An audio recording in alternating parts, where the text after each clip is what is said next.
Welcome to our 9th annual Writers Symposium by the Sea at Point Loma Nazarene University. I'm Dean Nelson on the journalism faculty at the university, and tonight we have a distinguished sports writer, Rick Reilly from Sports Illustrated. I was looking for a distinguished sports writer. Hey, will you just let me do the intro? Oh, sorry. For crying out loud.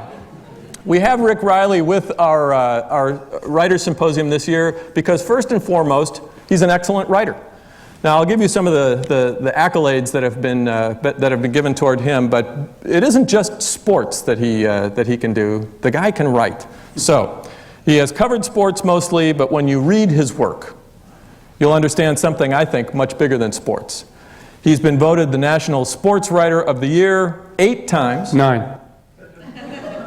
Who's doing this interview? Just trying to correct you. I saw that 9. Fact error. My fact checkers weren't working. Keeping track. His back page column in Sports Illustrated, his weekly column, is the first signed column in that magazine's history. His books, The Life of Reilly, a national bestseller. Who's Your Caddy, more recently, also a bestseller. Done novels as well. Missing Links. Had 7 printings in hardback, 8 in paperback. Is that right? That's right. Okay, just want to make sure. Another novel, Slow Mo, is about a 7'8", 195-pound basketball player who came out of a cave and became an NBA hero. And he's written autobiographies, co-written autobiographies with Brian Bosworth and the legendary Wayne Gretzky. Rick, it's a pleasure to have you here. Thanks for coming. I want to start out with 2 quotes. Neither of which are yours. But when I told somebody that I was going to be interviewing you, he said, if Sports Illustrated was only 1 page long, and it was your page, I would still subscribe to it and pay full price. That's nice. Okay? That's one quote. I didn't know you knew my dad. But now, in contrast... Oh. Yeah, here it comes. Here we go. Now, this isn't about you particularly or personally, but here's a quote from basketball coach Bob Knight. Here it is. All of us learn to write in 2nd grade, but most of us go on to other things. Right? All of us had temper tantrums at 5, and we mostly go on to other things.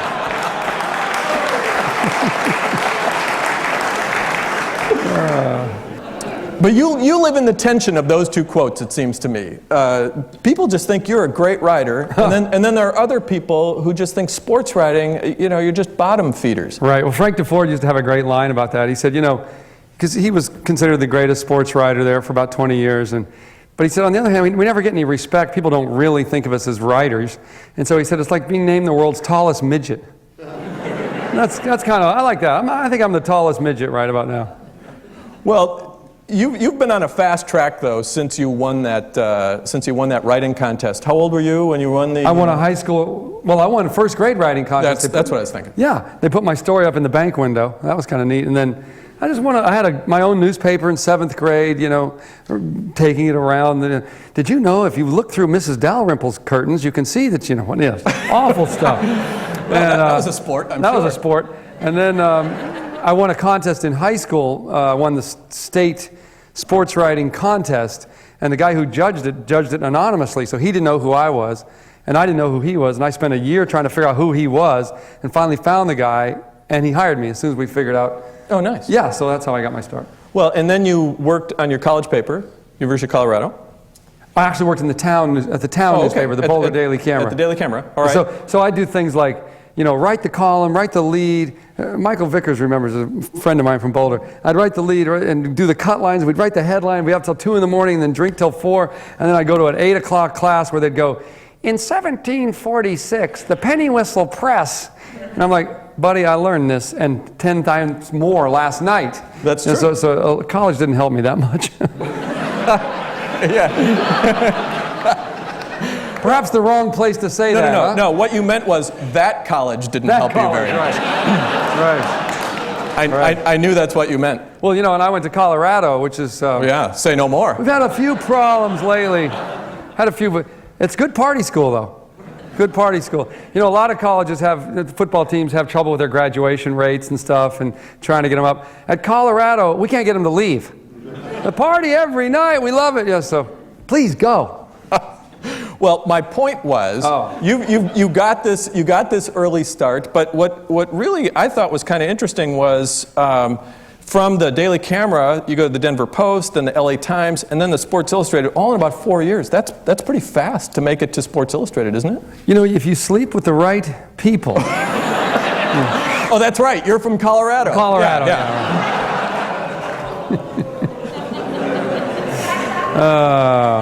But seriously, how did that? Doesn't that strike you as a little? It seems a little weird, doesn't it? Fast? It was pretty fast, and you know, it's just.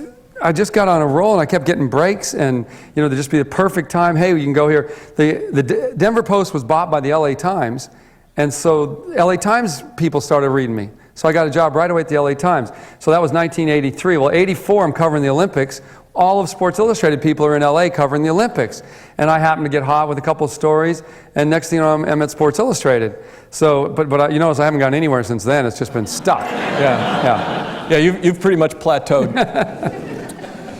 Charles Barkley said that you were one of the few sports writers he would classify as human. Yeah. And then he also said that of all the people I'd like to throw through a plate glass window, Rick would not be one of them. Well, I wrote that line for him, so. Yeah, he's my favorite athlete. Purely, he's the smartest guy I know in sports, and also the funniest. But purely just Wait a second. For a minute there, I thought you said Charles Barkley was the smartest guy you know, the smartest athlete you know. Is that what you just said? Smartest athlete I know. Is that true? Yeah. Okay. Why? I don't know. It just got quiet. He's just brilliant. The guy's brilliant. Like you'll be with him, and some woman will come up and go, "You won't remember me." And he says, "Yes, I do. Your name is Tristan, and I signed for you in Salt Lake City 2.5 years ago, and you were with your cousin, Whitney." And she'll like, he's got this incredible mind. But apart from all that, and the fact that he likes to go out and party every night, and he lets people rub his head, and he's just the greatest guy ever. But I like him, even if I've never met him, I would have loved him for the single best quote ever delivered, which was when he threw the fan through the plate glass window in that Orlando sports bar, and the reporters asked him, don't you have a regret? I mean, don't you have any regrets over this? It's going to cost you a lot of money. He goes, well, I guess I do. And they said, what? And he said, I wish we'd have been on the second floor. That's a good quote. That's good. That is a good quote.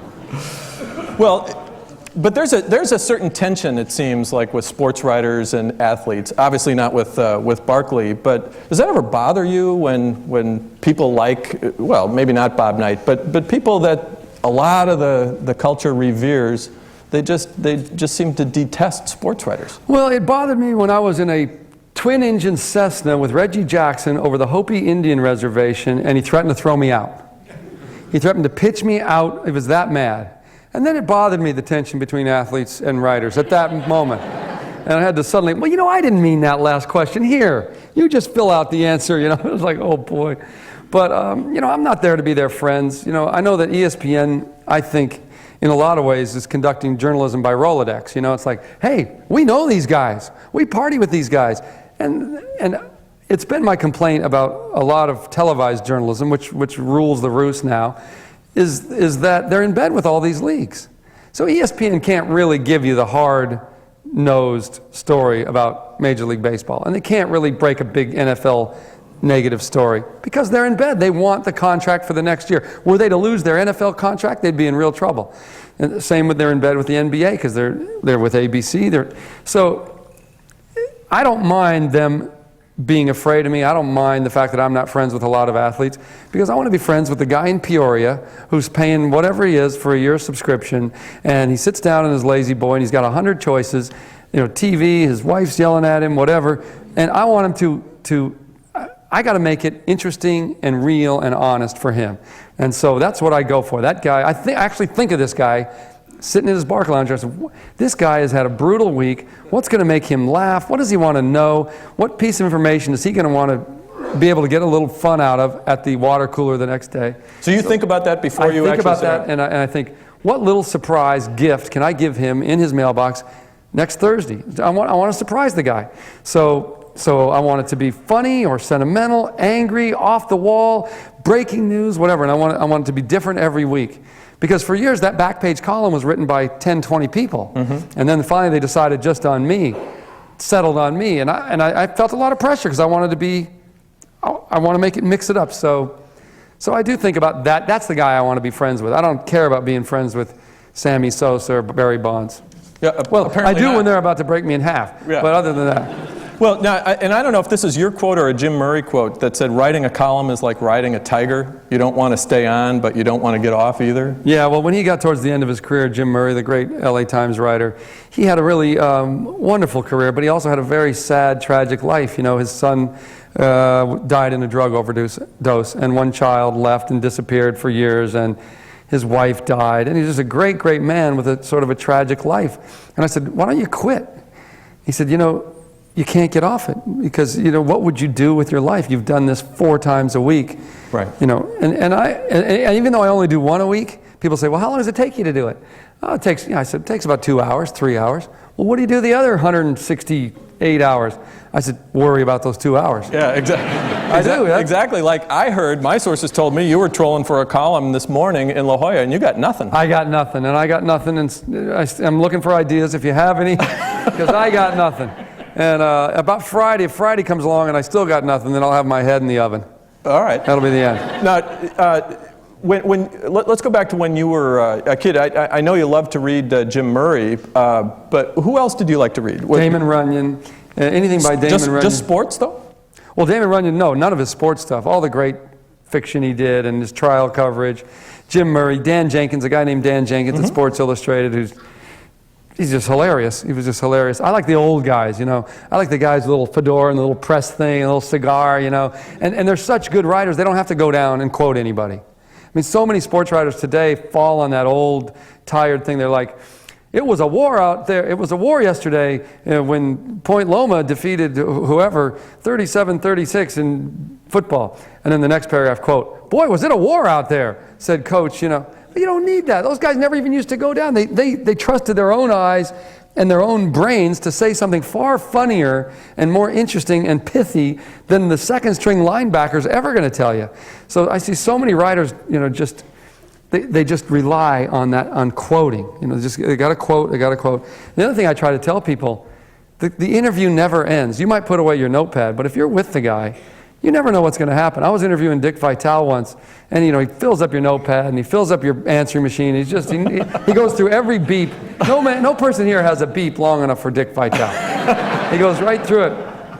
Anyway, so we did this whole Purdue Indiana game, and so he signed all these autographs afterwards. And on the way out, he pauses to go to the restroom to take a leak. So I go in there with him, and he never stops talking. He never stopped talking the whole time, took the leak. And so I'm quoting him the whole time in the piece, you know. Boy, the general should have got a TO there, otherwise Purdue, and you know, Gene Cady, I don't know what he was thinking. Flush. I put the flush right in the article. I remember one time there was a guy at Rolling Stone quoting Warren Beatty, did a column on, a whole piece on Warren Beatty. The gaps before his answer? Oh, thanks. You oh, sorry, yeah. Okay. I feel Warren so Beatty is one of the most self-important men ever to live. And so the guy would ask him a question. So Warren, they say you're a womanizer. And then the guy timed the gap before he'd answer. So Warren Beatty would sit there. And at one point there was a 1.5-minute gap. And each time he asked a question, he timed the gap before Warren Beatty would answer, which I thought really said more about him than anything he could say. Now, let's talk about writing novels. Right? Different process for you? So much easier, so much more fun. Novels? Novels is great because you can have your character do anything, you know? I mean, he can suddenly, throw marshmallows at the university president, or he can do anything he wants. There's no bound. You're only limited by your imagination. What you find out when you sit down with a blank page, how limited your imagination is. You know, that's why you look at Tom Robbins. You're like, whoa, dude, what have you been sniffing? Because it's amazing what your own mind will keep you from doing. But if you break that open, and then once you break it open, it's like the characters are doing stuff you didn't even expect them to do. You're like, dude, you can't do that, but I'm going to write it down, and I love it. And that's why I was wondering, because you become so dependent as a journalist on what people tell you and your own facts that you verify. I just didn't know if that was an easy leap into my your columns are fact-riddled, as we like to say. No, you have to kind of stick to the facts, unfortunately. But it's much harder. It's much harder and plus, here's the thing, people don't get it. They think, I just write it and it goes in. I write it, and then my editor calls and says, well, that sucks. Well, you really mailed that in. Well, that's no good. You think that's funny? That's not funny. You need a new ending, and that third graph sucks. And so then you redo it, and then the top editor edits, a guy called the top editor, and he's got a few suggestions. And then usually the big muckety-muck top-of-the-line guy has a couple little things he wants to tweak. So then you redo all, and unfix all their fixes. Then a fact checker gets a hold of it, and they have to tell, is your name really Mary Ann Smith? Is there an E on it? Did you really say this? Is it true that you're fatter than the Sarah Lee night watchman? And all that. And no, that's not true. And so all this great stuff you had, all this great stuff gets taken out, and you're like, dude, if I could just have my 7th grade newspaper back to Mrs. Dalrymple, I can write what I want. Now, here's Jimmy Breslin said one time that the bigger the story, the smaller the focus. I have 10 rules for writing. Sorry. No. Why was that an important point? Well, I have 10 rules for writing. I'm not going to go into them now, but they're called the Reilly rules. And one of them is the bigger, the smaller. So the bigger the event, the smaller should your focus be. So Jimmy Breslin, when I think he was at the New York American, when John F. Kennedy was shot, November 1963, the whole world doesn't know how to grip it. It's huge. He interviewed the guy that was digging the grave at Arlington. A little guy in a tweed cap and a tweed jacket digging the grave, and how do you feel about it? And it was just one of the greatest columns ever written because he found a way for people to pour out their sorrow. He found a way to make it manageable. I remember when Jack Nicklaus won the '86 Masters, comes from 5 shots behind with 8 holes to play. His son is carrying his bag. He's hitting shots and he's crying. Nicklaus is crying so he can't see where the ball is because the crowds are just, I've never heard a louder place outdoor.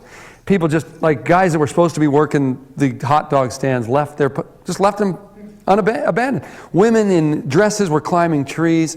It was just one of the most amazing things I've ever seen. And he comes from behind and beats Greg Norman, Tom Kite, and wins the Masters at 46 years old when we all thought he'd never win again. And I remember he gave this incredible 1-hour press conference, which was just incredible stuff. And I remember there was a guy there that had covered wars. He'd covered the Vietnam War, and it was his first big sporting event. He was a guest columnist for somebody. And I remember him holding his haircut going, it's too big. It's too big. And so I thought, it is too big. So my lead was the guy who put up the red 9 on the scoreboard that put Nicklaus ahead of Norman, his red 8. And you can't see the guy. But he puts up the 9, and the crowd goes nuts at 18.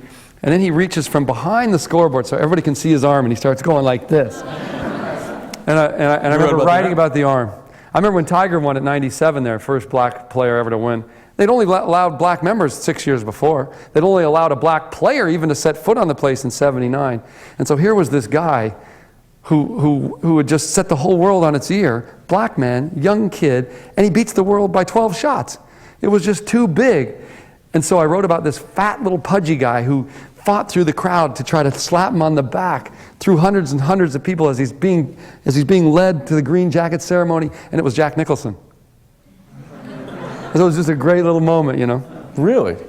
You've talked about how sports, it gets overemphasized and things, and yet some of the things you've written have moved people. There's that one anecdote where a guy reads one of your columns. He's on a flight. He gets off the plane, changes flights, and goes back and reconnects with his father or his mother. That's sort of. Thank you. That is great. That's great. I wrote this column about my son and I sitting in a park, hamburger wrappers, clouds going by. He says, "Why are we here, Dad?" Mm-hmm. And as a father, you want to impart every bit of wisdom you have, And so I said, and I gave all this wisdom, things that I had gone through, how I wanted to be famous and then cover famous things, and I said, then Columbine happened in Denver, and then 9/11 happened, and I said, all that stuff has kind of changed me, and I said, now, I realize. We're all trying to get that Saab 9000 when we have the Saab 900, and we got this great house, but we want an extra bigger house, And I said, maybe the moments are the little moments, Elway dropping back on 4th and 12, and some pitcher peering in at Mark McGuire and wishing he'd gone on to med school, and stuff like that. And so I said, maybe we're all here just to, for the moments when, your little sister walks by in a bicycle helmet 2 sizes too big. And I said, does that answer your question about why we're here? He says, no, why we're here, we're supposed to pick up Mom a half hour ago. So I write this column, and I just got it was better than I described it. It was pretty good. And I got all this mail of people said tears and about their father and grandfather and how they realized sports was the part of the fabric of life that wove them all together. And people write me saying, I realize the thing that keeps me close with my father is sports. And through sports, we're able to talk about other stuff, after we get over the safe stuff. And some of our greatest traditions are, have to do with sports. Saturday we always go to sit around the TV and watch Ole Miss, and my mom makes her ham hocks and whatever. It's my favorite day of the year, So I got all these people saying they Xeroxed it and sent it to all their family and best friends. And this one guy was on a plane to Paris, and he got off. He was supposed to connect in New York, and he got off and flew home to see his kid, who he hadn't seen or spoken to. They had some tiff 5 years ago. Hadn't spoken to him in 5 years. Knocked on the door and hugged him.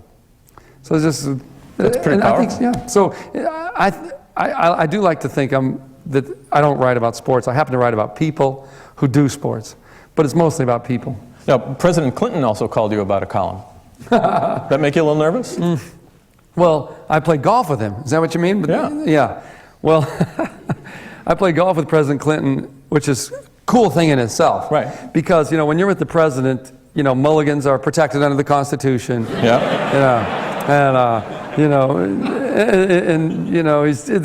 There were 13 golf carts following us, I remember, and there was the Secret Service guys and the SWAT guys were in the trees, and I remember he had 24 clubs in his bag, which is slightly over the 14 club limit. And he had this old caddy. He's like a 75-year-old caddy, and the caddy's like all these clubs and his shoulder's starting to hurt.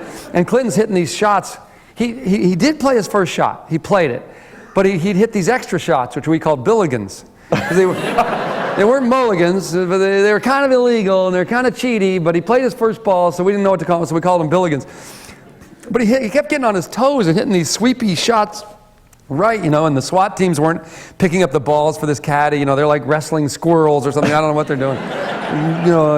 And nobody in the 13 carts would help him, and so this poor caddy's having to get all these extra balls and schlep back to the fairway.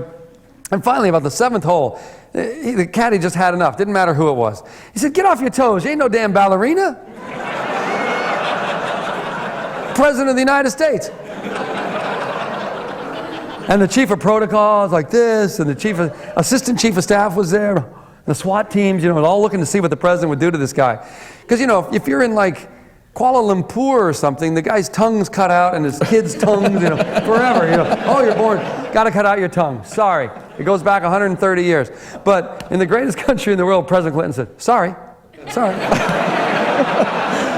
But then he called you about writing, after you had written about playing golf, and didn't he liked it? He did like it. He called me, and I'm asleep on my couch, planning the next column. And so somebody's, hello, and please hold for the president. And I'm like, what, President Kiwanis? What? I already did them. I did them a week ago. Stop bothering me. And hey, Rick, this is Bill Clinton. I'm like, yeah, right, and I'm Eleanor Roosevelt. No, yeah, it is. We're just laughing our butts off. That was real funny. I'm like, yeah, really? Is this president? Yeah, we really thought that was dang funny. That was fun. Wow. Okay, I've just got 2 questions. We've got a couple minutes left. Uh-huh. Now, this is a big one, so you got to track with me here, okay? Okay. All right. Of all the writing that you've done, do you think there's some sort of a theme that has connected it over the years, other than sports, obviously? You've covered a lot of events. You beat Arnold Palmer in a golf bet on the 18th hole at his own course. Mm-hmm. You drove a NASCAR stock car at 142 miles an hour. Well, that was my best lap. Well, okay. You played golf with the president, a vice president, O.J. Simpson, and Deepak Chopra. Yeah. You're the only man that I know of to try out for the WNBA. That's right. You threw up in an F-14 fighter jet. It was going upside down, so I actually threw down. You probably didn't realize that. You went one-on-one against Charles Barkley and actually scored on him. I did. You got to hang out with Gretzky. You placed bets with Pete Rose. Yes.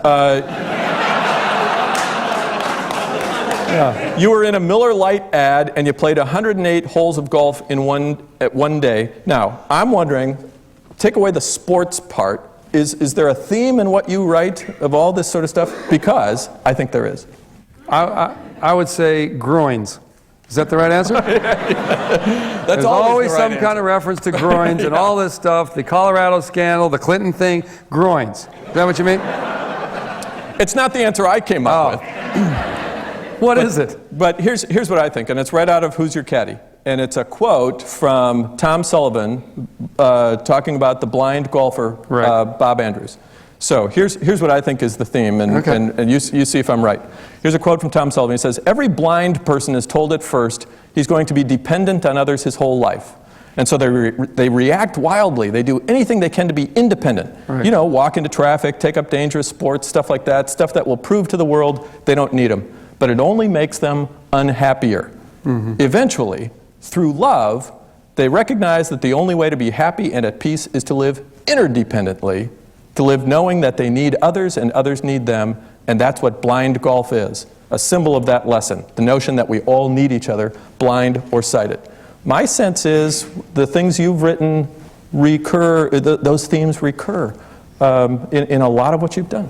Yeah, I mean, you're nice to say that. I mean, I do think we all do need each other. And even from the very top, at the very height of pro sports, and the biggest owner to the Tiger, to everybody, none of them get there by themselves, you know?